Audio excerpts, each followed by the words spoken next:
Hello guys, ayan, dito tayo ngayon sa second floor ng Pagsipol. Kung napapansin nyo, naka-vinyl tiles na tayo. Ayan, dito sa second floor. Then, lahat ng bintana natin, may screen window na tayo. Yan, katulad po ng ganito. Then, naka-kesame na tayo. Ayan, may kesame na tayo. May partition na dito, itong space na to. Ayan, kasama na po ito. Then, ito, i-enhance nila to, itong hagdanan natin. Ayan, pag naka-skim coat na yung pader natin, ayan, wala na kayong papagawa. Naka-kesame na, lahat naka-kesame na. Then, pag bumaba tayo sa first floor, naka-40 by 40 tayong tiles.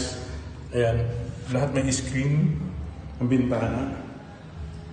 Ayan, ito po yung ating kabuuan. Then, ito yung extension natin.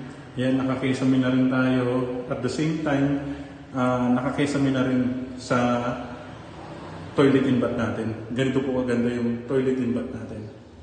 Okay? Then, naka-screen door na tayo, magkabila. Isa sa gilid at isa sa pinaka-main door natin. Steel door tayo, tapos may screen na rin po tayo.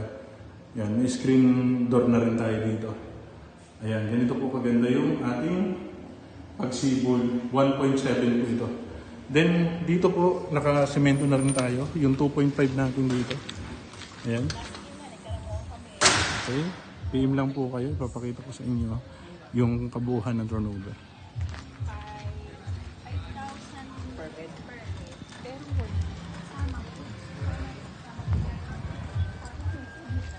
Ayan. Ganyan po. Okay lang po. PM lang po kayo para ma-assist namin kayo. Kasama na po tubig ilaw sa ating turnover. Thank you.